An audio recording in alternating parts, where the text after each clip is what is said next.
Nectar का video, तो उसमें आपका एक बार फिर से स्वागत है। तो आज हम लोग चर्चा करने वाले हैं कोऑर्डिनेशन कंपाउंड में आइसोमेरिज्म की। इससे पहले ऑफलाइन या ऑनलाइन वीडियो क्लासेज में हम लोगों ने जो है स्ट्रक्चरल आइसोमेरिज्म की चर्चा की हुई है, लेकिन यहाँ पे हम लोग आज चर्चा करने वाले हैं ज्योमेट्रिकल आइसोमेरिज्म की। ज्योमेट्रिकल आइसोमेरिज्म में दो तरह के आइसोमेरिज्म बेसिक देखे जाते हैं, बेसिकली सिस ट्रांस और फेसियल एंड मेरिडियोनल आइसोमेरिज्म। तो इसी के बारे में हम लोग आज डिटेल चर्चा करने वाले हैं कि सिस ट्रांस आइसोमेरिज्म होता क्या है और कौन से वैसे कंपाउंड हैं कोऑर्डिनेशन कंपाउंड जो सिस ट्रांस या फेसियल और मेरिडियोनल आइसोमेरिज्म प्रदर्शित करते हैं। उनके लिए बेसिक कैरेक्टरिस्टिक उन कंपाउंड में क्या होनी चाहिए, कौन से कैरेक्टर अवेलेबल होने चाहिए उस कोऑर्डिनेशन कंपाउंड में जो सिस ट्रांस या फेसियल मेरिडियोनल होने के लिए आवश्यक है। ओके, ये सारी चीजें हम देखेंगे। ये भी जानेंगे कि कौन से ऐसे कंपाउंड हैं जो सिस ट्रांस या फेसियल मेरिडियोनल आइसोमेरिज्म जो है प्रदर्शित नहीं करते हैं। तो यहाँ पे हम लोग सबसे पहले चर्चा कर लेते हैं, जैसे कि हमने बात की कि आज हम लोग चर्चा करने वाले हैं ज्योमेट्रिकल आइसोमेरिज्म। ज्योमेट्रिकल आइसोमेरिज्म जिसको हम लोग ज्यामितीय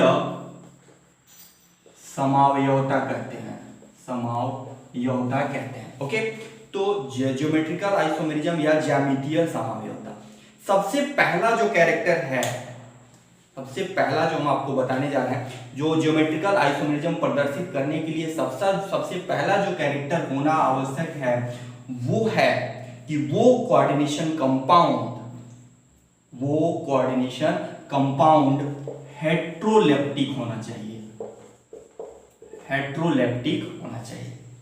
हेट्रोलेप्टिक होने के लिए हमने आपको जैसे बताया था कि वैसे कंपाउंड जिसमें दो तरह के लिगेंड मौजूद हो सेंट्रल मेटल के साथ। ओके, तो उस तरह के कंपाउंड जो है वो कहलाते हैं हेट्रोलेप्टिक जटिल यौगिक। फॉर एग्जांपल अगर MB4, मान लीजिए कि B आपका एक लिगेंड है, तो अगर सारे के सारे B4 ही यहाँ पे मौजूद हैं तो ऐसे जटिल यौगिक जो है वो ज्योमेट्रिकल आइसोमेरिज्म प्रदर्शित नहीं करते हैं। ज्योमेट्रिकल आइसोमेरिज्म प्रदर्शित करने के लिए उस जटिल यौगिक का हेट्रोलेप्टिक होना आवश्यक है। होमोलेप्टिक जटिल यौगिक जो है आपका ज्योमेट्रिकल आइसोमेरिज्म प्रदर्शित नहीं करते। तो सबसे पहला कैरेक्टर आप यहाँ पे देख सकते हैं। तो जो बोर्ड के एग्जाम है या जेई या नीट के भी जो भी एग्जाम है, तो उसमें सबसे जो दिया जाता है आपको चूज करने के लिए कि which one of the following coordination compound exhibit geometrical isomerism और सिस ट्रांस आइसोमेरिज्म और फेसियल एंड मेरिडियोनल आइसोमेरिज्म, यानी कि निम्न में से कौन सा जटिल यौगिक सिस ट्रांस या ज्योमेट्रिकल आइसोमेरिज्म या फेसियल या मेरिडियोनल आइसोमेरिज्म प्रदर्शित करता है। तो उसमें सबसे पहले जो आपको, क्योंकि स्क्रीनिंग करने के लिए बहुत सारे मैटर होने चाहिए आपके पास कि आप किस बेसिस पे स्क्रीनिंग करने जा रहे हैं, छंटनी करने जा रहे हैं। तो सबसे पहले आप जब स्क्रीनिंग करेंगे तो ये ध्यान रखेंगे कि आपका चारों में से कौन सा जटिल यौगिक जो है वो होमोलेप्टिक नहीं है। ओके, तो जो होमोलेप्टिक नहीं है वही ज्योमेट्रिकल आइसोमेरिज्म प्रदर्शित करेगा। तो यानी कि ज्योमेट्रिकल आइसोमेरिज्म प्रदर्शित करने के लिए जो सबसे पहला कैरेक्टरिस्टिक फीचर होता है, विशिष्ट गुण होता है, वो है उस जटिल यौगिक का हेट्रोलेप्टिक होना। हेट्रोलेप्टिक होना, अगर जटिल यौगिक हेट्रोलेप्टिक है तभी वह ज्योमेट्रिकल आइसोमेरिज्म प्रदर्शित कर सकता है। ओके, तो अब यहां पे हम बात करेंगे कि हेट्रोलेप्टिक में भी, क्योंकि हेट्रोलेप्टिक तो बहुत सारे जटिल यौगिक होते हैं। ओके, अगर आप जटिल यौगिक की बात करें तो चूंकि हेट्रोलेप्टिक लिगेंड से संबंधित है, तो वहां पे जटिल यौगिक में लगभग जो आपका कोऑर्डिनेशन कंपाउंड होता है उसमें 2 से लेकर 9 तक कोऑर्डिनेशन नंबर वाले जटिल यौगिक होते हैं, 2 से लेकर के 9 तक। लेकिन हम लोगों को जो हमारा स्पेशल कैरेक्टर है, चूंकि आप अगर 2 वाले की चर्चा करें, जैसे फॉर एग्जांपल अगर हम सिर्फ 2 कोऑर्डिनेशन नंबर वाले की चर्चा करें, जैसे कि MB2, तो इसमें कोई आइसोमेरिज्म प्रदर्शित नहीं होता है। फॉर एग्जांपल जैसे MB2 का अगर हम आइसोमेर बनाएं तो M चाहे ऐसे कर दे, चूंकि ये होमोलेप्टिक हो गया, हम इसको MAB कर सकते हैं। Both are the unidentate ligand, and different ligand, different from each other. Okay, तो अगर हम लोग इसका आइसोमर्स बनाए तो MAB होगा, इट्स अ लीनियर आइसोमर्स या लीनियर स्ट्रक्चर। ओके, तो आप A को इधर रखें, B को इधर रखें, चाहे B को इधर रखें, A को उधर रखें, दोनों में कोई फर्क नहीं होता। तो यहाँ पे कोई भी जटिल यौगिक जो है वो प्रदर्शित, जो कोई भी आइसोमर्स है वो प्रदर्शित यहाँ पे नहीं होगा, क्योंकि दोनों लीनियर है। आप B को इधर या A को उधर या A को इधर B को उधर कोई भी रखें, कोई भी परिवर्तन यहाँ पे नहीं होने वाला है। तो इसलिए हम लोग बेसिक जो हमको जरूरत है, जो हमारा आप कह सकते हैं कि नीट या JEE एग्जाम या बोर्ड के एग्जाम में जो पूछा जाता है, वो 2 कोऑर्डिनेशन नंबर वाले जटिल यौगिक ज्यादातर पूछे जाते हैं, कोऑर्डिनेशन नंबर 4 वाले और कोऑर्डिनेशन नंबर 6 वाले। तो आज जो हमारा बेसिक पॉइंट ऑफ व्यू होगा डिस्कशन का, वो होगा कोऑर्डिनेशन नंबर 4 वाले जटिल यौगिकों में ज्योमेट्रिकल आइसोमेरिज्म और कोऑर्डिनेशन नंबर 6 वाले जटिल यौगिक में ज्योमेट्रिकल आइसोमेरिज्म। ओके, तो सबसे पहले जो हम लोग बात करने जा रहे हैं वो है कोऑर्डिनेशन नंबर 4 वाला जटिल यौगिक, जिसमें देखेंगे कि वो कौन सा स्ट्रक्चरल आइसोमेरिज्म ज्योमेट्रिकल आइसोमेरिज्म प्रदर्शित करता है, और वो कौन कौन से आप कह सकते हैं कि कोऑर्डिनेशन कंपाउंड हैं, जिनमें कोऑर्डिनेशन नंबर 4 वाले कोऑर्डिनेशन कंपाउंड हैं जो ज्योमेट्रिकल आइसोमेरिज्म प्रदर्शित करते हैं। ओके, तो हम यहाँ पे जो देखने जा रहे हैं वो है कोऑर्डिनेशन नंबर 4 वाले complex compound. Okay, coordination number 4 वाले कॉम्प्लेक्स कंपाउंड, इसमें हम लोग आज बात करने वाले हैं। ओके, तो यहां पे हम सबसे पहले हम जो आपको बताने जा रहे हैं वो आप ध्यान रखिएगा कि कुछ कोऑर्डिनेशन ऐसा नहीं है कि जितने कोऑर्डिनेशन नंबर 4 वाले जटिल यौगिक हैं सब के सब ज्योमेट्रिकल आइसोम प्रदर्शित करते हैं, ऐसा नहीं। हम यहाँ पे बताने जा रहे हैं वो आप लोग याद रखेंगे कि कौन से ऐसे कोऑर्डिनेशन नंबर 4 वाले में भी कुछ ऐसे जटिल यौगिक होते हैं जो ज्योमेट्रिकल आइसोम प्रदर्शित नहीं करते हैं। जैसे फॉर एग्जांपल, पहला ये आपका M for metal, central metal, MA4। Okay, MA4 मतलब हो गया कि आपका कोऑर्डिनेशन नंबर यहाँ पर, और यहाँ पे A जो है वो सब का सब जो है वो आपका यूनिडेंटेड लिगेंड है। ओके, तो यूनिडेंटेड लिगेंड है यानी कि ये एक होमोलेप्टिक जटिल यौगिक है, और जब ये होमोलेप्टिक जटिल यौगिक है तो ये ज्योमेट्रिकल, कोई भी ज्योमेट्रिकल आइसोम प्रदर्शित नहीं करेगा, सिस ट्रांस हो या फेशियल मेम्ब्रेन हो। तो यहाँ पे होमोलेप्टिक होने के साथ ही ज्योमेट्रिकल आइसोमेरिज्म प्रदर्शित करने की सारी संभावनाएं खत्म हो जाती है। तो इसकी स्क्रीनिंग हम यहीं पे कर देंगे और बता देंगे कि ये जो है वो ज्योमेट्रिकल आइसोमेरिज्म जो है प्रदर्शित नहीं करेगा। ओके, फिर कोऑर्डिनेशन नंबर 4 वाले में भी दूसरे की चर्चा करते हैं। तो दूसरा अगर है, मान लीजिए कि होमोलेप्टिक नहीं है, हेट्रोलेप्टिक ही है, लेकिन उसका जो विन्यास है, उसका जो अरेंजमेंट है कुछ इस तरह का है, MA3B या MB3A, अगर ऐसा है तब भी वो हेट्रोलेप्टिक ही है, ये होमोलेप्टिक नहीं है, हेट्रोलेप्टिक ही है। तो हमने जैसे कहा कि कोई जरूरी नहीं है कि जितने हेट्रोलेप्टिक जटिल यौगिक या सब के सब आइसोमेरिज्म प्रदर्शित करेंगे ज्योमेट्रिकल, कोई जरूरी नहीं। उसमें भी आपको जो है रूल्स होते हैं, जो अगर वो उसको फॉलो करते हैं तो ज्योमेट्रिकल आइसोमेरिज्म प्रदर्शित कर सकते हैं। लेकिन कुछ ऐसे भी हैं जो हेट्रोलेप्टिक होने के बावजूद भी ज्योमेट्रिकल आइसोमेरिज्म प्रदर्शित नहीं करते हैं। तो जैसे MA3AB या MA3B3A हो, तो ये भी आपका जो है आपको ज्योमेट्रिकल आइसोमेरिज्म प्रदर्शित नहीं करेंगे। तो अब कोऑर्डिनेशन नंबर 4 होने के बावजूद, हेट्रोलेप्टिक होने के बावजूद भी अगर इस तरह का अरेंजमेंट है लिगेंड का सेंट्रल मेटल के साथ, तो ये ज्योमेट्रिकल आइसोमेरिज्म प्रदर्शित नहीं करेंगे। अब बात आती है कि फिर वो कौन से कोऑर्डिनेशन कंपाउंड हैं जो ज्योमेट्रिकल आइसोमेरिज्म प्रदर्शित करते हैं। ओके, तो यहां पे अब हम लोग जो बात करने जा रहे हैं कि वो कौन से कोऑर्डिनेशन कंपाउंड हैं जो ज्योमेट्रिकल आइसोम प्रदर्शित करते हैं। तो आप यहां पे देख सकते हैं कि ये A फॉर सेंट्रल मेटल या B फॉर आपको B2A। ओके, ये कर सकते हैं आपको B2A2, B और A दोनों आपका यूनिडेंटेड लिगेंड है। ओके, याद रखेंगे कि बी और ए जो है दोनों आपका यूनिडेंटेट लिगेंड है, तभी आपका इसका कोऑर्डिनेशन नंबर 4 हो सकता है। तो ये आपका जो है वो क्या करेगा, ये प्रदर्शित करेगा, ज्योमेट्रिकल आइसोमेरिज्म प्रदर्शित करेगा। ओके, और दूसरा आपका एक जटिल यौगिक जो है आपका M A B C D, ये भी आपका जटिल यौगिक जो है वो ज्योमेट्रिकल आइसोमेरिज्म प्रदर्शित करेगा। ओके, तो ये जो जटिल यौगिक हैं ये दोनों कोऑर्डिनेशन नंबर 4 वाले, अगर कोऑर्डिनेशन नंबर 4 हो, हेट्रोलेप्टिक हो और इन दोनों में से कोई एक अरेंजमेंट हो, तब वो ज्योमेट्रिकल आइसोमेरिज्म प्रदर्शित करेगा। ओके, कोई दिक्कत? अब हम आपको बता दें कि अब तो ये बात हो गई कि ये नहीं करेंगे और ये करेंगे। तो नहीं करेंगे तो उसकी तो कोई बात नहीं है, नहीं करेंगे उनको हमने हटा दिया, लेकिन जो करेंगे वो किस तरह से करेंगे, उनके कितने आइसोमर्स होंगे, ये सारे क्वेश्चन आपके दिमाग में उठ रहे होंगे कि जो नहीं कर रहे हैं वो तो नहीं कर रहे हैं, लेकिन जो कर रहे हैं वो कितने तरह के आइसोमर्स उनके होंगे और वो किस तरह से अपने आप को एक्सप्रेस करेंगे एज अ आइसोमर्स। ओके, तो अब हम इसकी बात करेंगे कि इसमें कितने आइसोमर्स होंगे। इस जटिल यौगिक, अगर ऐसा जटिल यौगिक आपको दिया जाए तो आप उसके कितने आइसोमर्स बनाएंगे, ओके, या कितने आइसोमर्स ऐसे जटिल यौगिक प्रदर्शित करेंगे।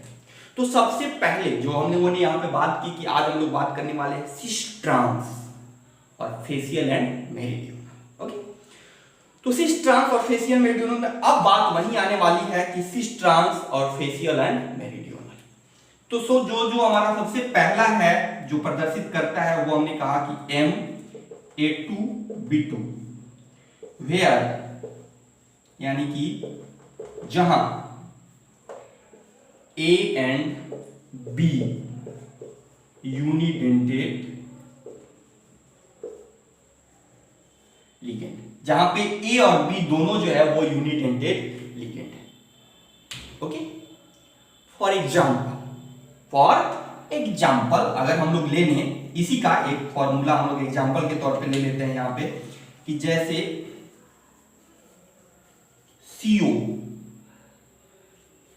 Cl2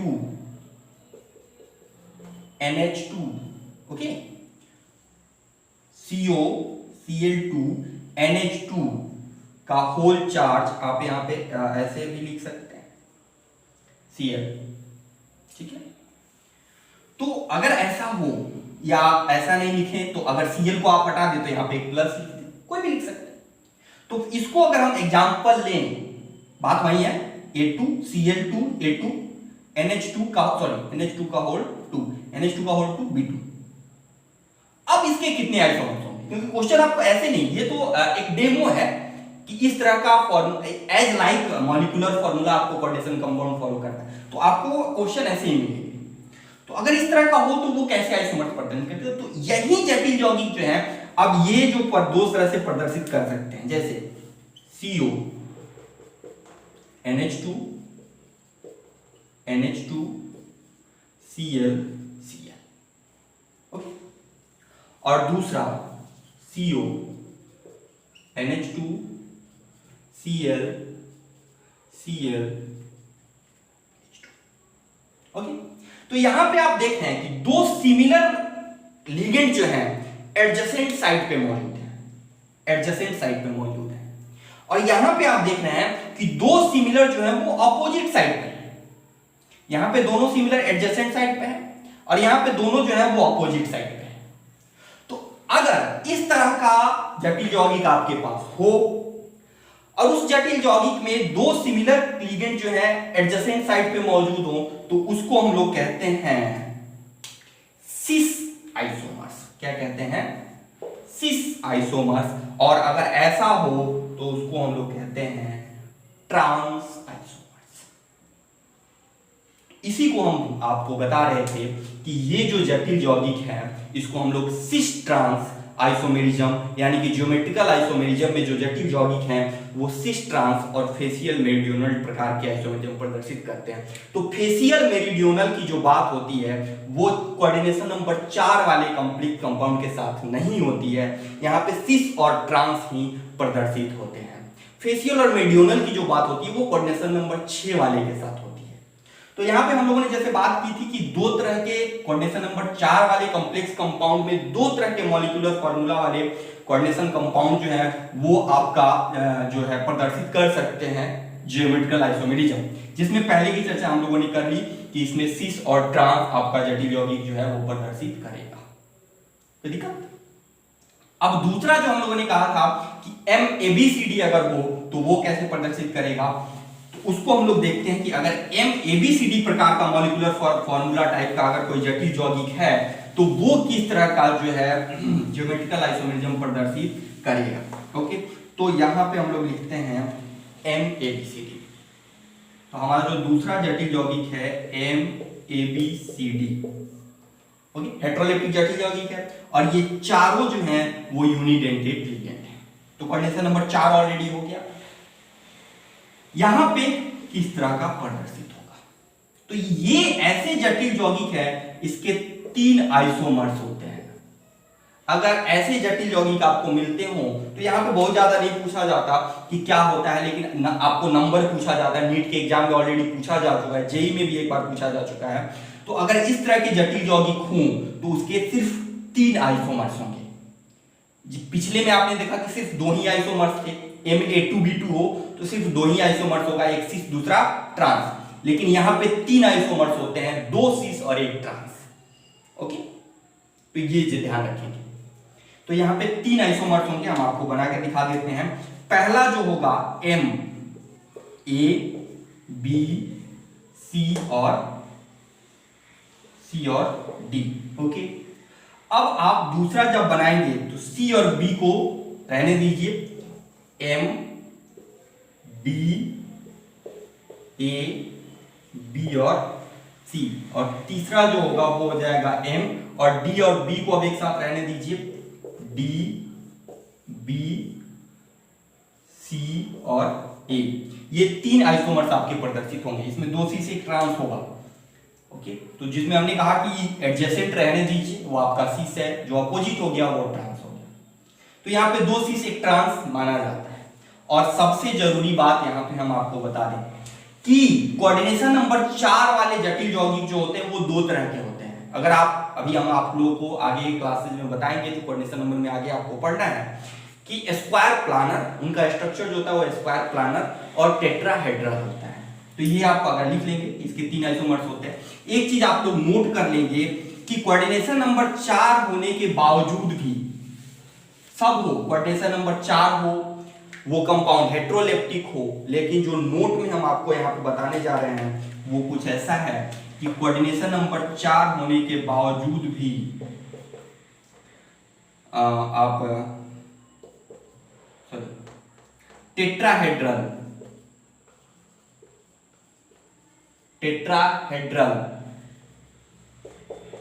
कॉम्प्लेक्स कंपाउंड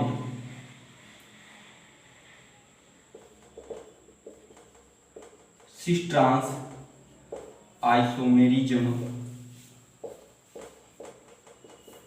प्रदर्शित नहीं करते। तो ये आप लोग याद रखेंगे, क्योंकि वहां पे प्रदर्शित नहीं कारण होने का कारण ये है। सिस ट्रांस अगर आप आइसोमेरिज्म देखें, सिस अगर टेट्राहेड्रल जो आप बता रहे हैं, हम आपको बता रहे हैं कि टेट्राहेड्रल, तो टेट्राहेड्रल में अगर आप बनाते हैं तो कुछ इस तरह का आता है, उसकी संरचना कुछ इस तरह की होती है। ये आपका M हो गया,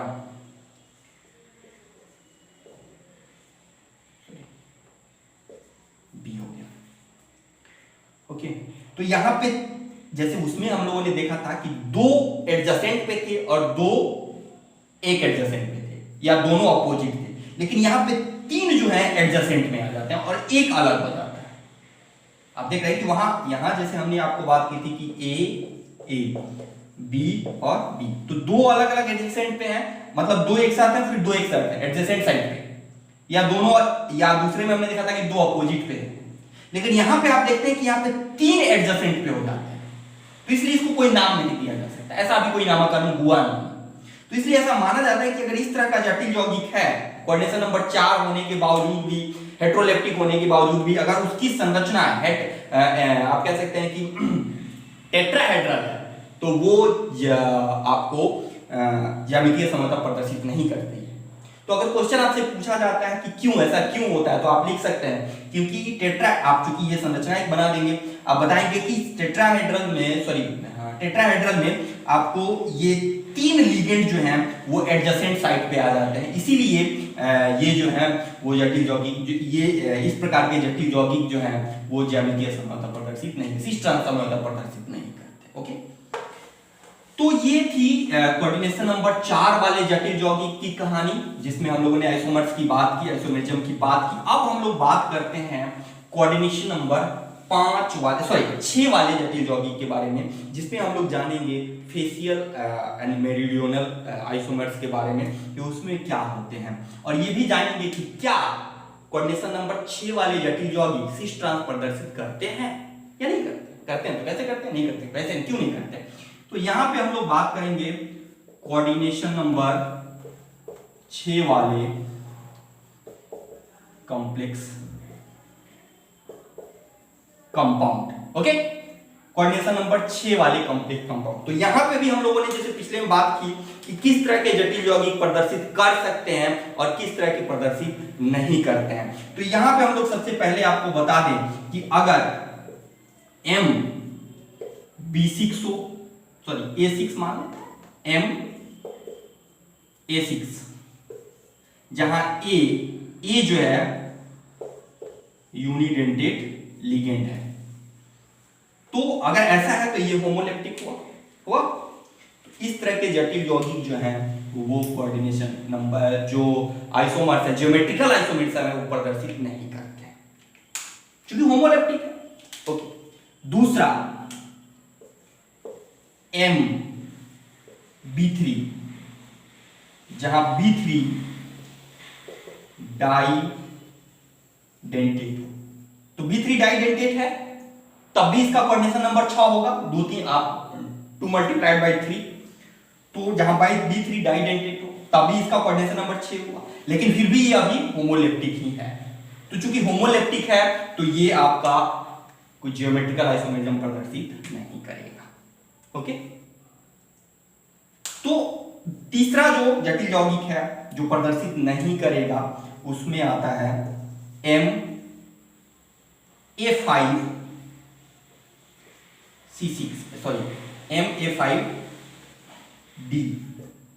जहां पे M और D दोनों यूनिडेंटेट होते हैं, तब भी ये आपका ज्योमेट्रिकल आइसोमेरिज्म प्रदर्शित नहीं करेगा। ओके, तब भी आपका ज्योमेट्रिकल आइसोमेरिज्म प्रदर्शित नहीं करेगा। ओके, तो ये हो गई कोऑर्डिनेशन नंबर 6 वाले जटिल यौगिक की कहानी, जिसमें ज्योमेट्रिकल आइसोमेरिज्म प्रदर्शित नहीं होगा। अब बात करते हैं कि फिर किसमें होगा। तो जो होगा उसकी बात करें तो ये होता है कि अगर MB2 A2 हो, MB2 और A2 हो, तो B2 हो गया आपका डाइडेंटेट और A2 हो गया आपका यूनिडेंटेट। तो अगर ये डाइडेंटेट है तो 2 मल्टीप्लाइड बाई 2 4, और ये यूनिडेंटेट है 2 मल्टीप्लाइड बाई 1, तो 4 और 2 6, कोऑर्डिनेशन नंबर 6 होता है। तो अगर इस तरह का जटिल यौगिक है तो ये ज्योमेट्रिकल आइसोमेरिज्म प्रदर्शित करेगा, और किस तरह का करेगा यहां पे हम ध्यान देते हैं, तो ये करेगा आपका सिस ट्रांस। क्या करेगा? Cis trans. कोऑर्डिनेशन नंबर 6 है और इस तरह का मॉलिक्यूलर फॉर्मूला है जिसमें 2 बाइडेंटेट हो और 2 यूनिडेंटेट हो, तो इस तरह के जटिल यौगिक सिस ट्रांस प्रकार के ज्योमेट्रिकल आइसोमेरिज्म प्रदर्शित करते हैं। फिर दूसरा आता है M A B C D E F, जहां पे सभी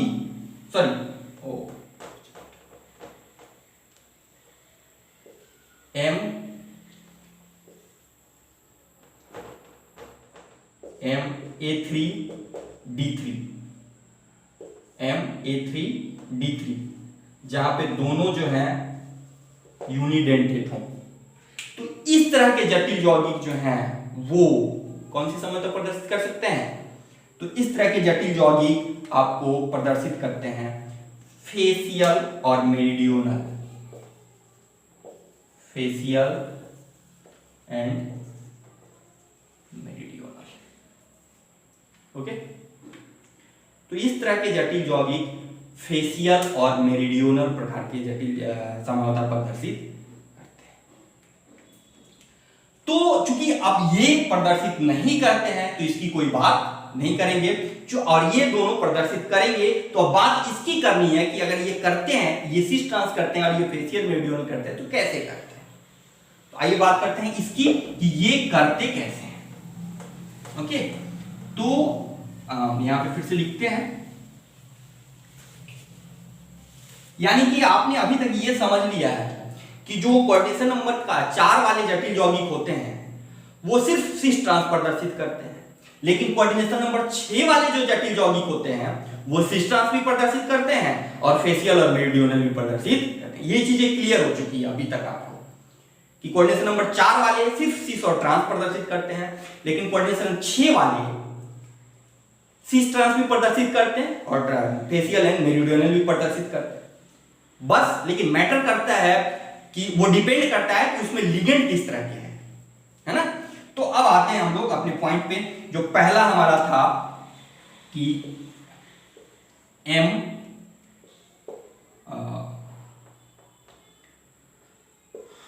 B2A2, जहां पे B हमारा डाइडेंटेट था और ये जो था यूनिडेंटेट था। ओके, फॉर एग्जाम्पल, अब चूंकि ऐसे तो आपको देगा ना, आपको देगा कि आपको कैसे करना है। तो मान लीजिए एग्जाम्पल के तौर पे हम लोग ले लेते हैं CrOX, जिसको आप ऑक्सैलेटो कहते हैं, एक डाइडेंटेट लिगेंड है, और Cl2 3-। ओके, कोई दिक्कत? चलिए, अब इसको हम अगर बनाएं तो ये इसका हम लोग, अब बात है कैसे करते हैं, तो इसका हम लोग बनाते हैं CrOX डाइडेंटेट है, यानी कि चिलेटिंग लिगेंड होगा। इसके दो साइड आके ये दो अकेला एक OX 2 कोऑर्डिनेशन कंपाउंड बनाएगा। तो फॉर एग्जांपल अब बात आती है कि कैसे करते हैं। तो यहां पे आपका जो OX होता है, ये आप चूंकि 6 है तो हम पहले इसको ऐसे ड्रॉ कर सकते हैं। आप ऐसे कर लीजिए, यहाँ पे OX कर लीजिए, ये डबल कोऑर्डिनेशन मोड बनाएगा। यहाँ पे भी आप OX कर सकते हैं, ये डबल बनाएगा, और ये हो गया आपका Cl। तो ये OX जो है आप यहाँ पे देख सकते हैं कि ये आपका एडजेसेंट साइड पे है और Cl भी एडजेसेंट साइड पे है। तो ये जो हुआ, अभी हम जो ट्रांस बनाएंगे तब आपको क्लियर समझ में आएगा। तो ये जो हो गया, ये हो गया आपका सिस। और ट्रांस की अगर हम लोग बात करें तो ट्रांस में कुछ इस तरह का होता है, Cr इस तरह का। ओके, तो यहां पे अगर OX को हम लोग रख दें, यहां पे फिर OX को रख दें, यहां पे आपका Cl हो गया, यहां पे आपका Cl हो गया। तो ये दोनों जो है ये अपोजिट एंड पे, अपोजिट साइड पे, यहां पे एडजेसेंट साइड पे है और यहां पे अपोजिट साइड पे। तो ये जो होता है वो होता है ट्रांस। ओके, तो यहां पे ये जो है ट्रांस आइसोमर्स हो गया for the coordination compound CrOX का होल 2 Cl2 होल चार्ज 3-।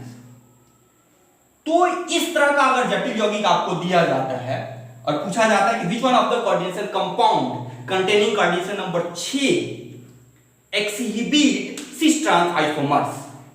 तो सिस ट्रांस आइसोमर्स होने के लिए वैसे जटिल यौगिक में जिसका कोऑर्डिनेशन नंबर 6 हो, उसका सिस ट्रांस आइसोमर प्रदर्शित करने के लिए उसमें 2 बाइडेंटेट लिगेंड का होना जरूरी होता है।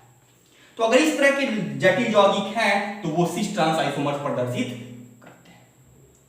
अब बात आती है फेसियल और मेरिडियोनल की। फेसियल और तो जैसे फेसियल और मेरिडियोनल में जैसे हम लोगों ने बात की थी कि अगर जटिल यौगिक M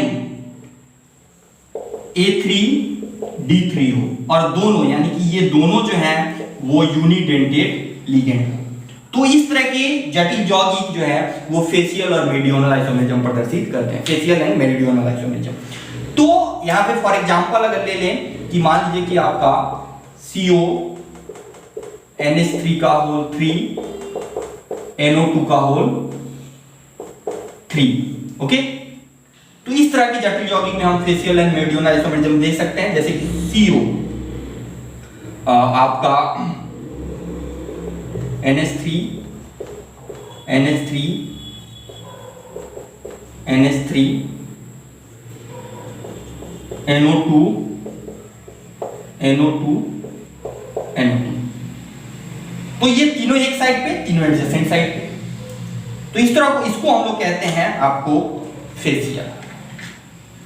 ये तीनों एडजेसेंट साइड पे हो फेसियल।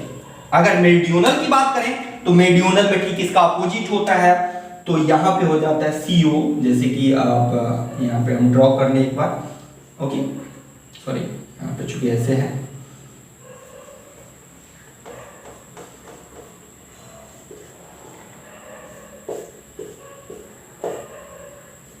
तो NH3 NH3 और फिर आपका NO2 और NO2। ओके, अब यहां पे आपका NH3 और आपका हो जाएगा NO2। तो अगर इस तरह का जटिल यौगिक है, सॉरी यहां पे नोट कर रहे हैं, NH3 अपोजिट साइड पे हो गया है। ओके, NO2 और NO2 आपका अपोजिट साइड पे हो जाएगा, NH3 और NO2 अब आपका अपोजिट साइड पे हो गया। तो अगर इस तरह का है तो इसको हम लोग कहते हैं मेridional, या MER से भी इसको हम लोग डिनोट कर सकते हैं, मेridional। तो इस तरह का जटिल यौगिक जो है वो फेसियल और मेridional टाइप का ज्योमेट्रिकल आइसोमेरिज्म जो है प्रदर्शित करता है। तो फेसियल को हम लोग सिर्फ FAC से और मेridional को MER से भी डिनोट करते हैं। ओके, तो ये आपका फेसियल और मेridional टाइप का आइसोमेरिज्म है। तो जो बेसिक आइसोमेरिज्म होता है, ज्योमेट्रिकल आइसोमेरिज्म जो होता है, जो जटिल यौगिक प्रदर्शित करते हैं, उसमें सिस ट्रांस और फेसियल मेridional बेसिक होता है, जो चार। और तो ये चीज आपका क्लियर हो चुका है अभी तक कि कौन से ऐसे जटिल यौगिक हैं जो प्रदर्शित नहीं करते हैं ज्यामितीय समावता, कौन से करते हैं तो किस तरह का करते हैं, ये सारी चीजें यहाँ पे अभी तक क्लियर हो चुकी है। तो आई थिंक आपने वीडियो को एंजॉय किया होगा। वीडियो अगर आपको अच्छा लगा हो तो लाइक करें, सब्सक्राइब करें, अपने दोस्तों को शेयर करें ताकि वो भी इससे लाभ उठा सकें। Thank you.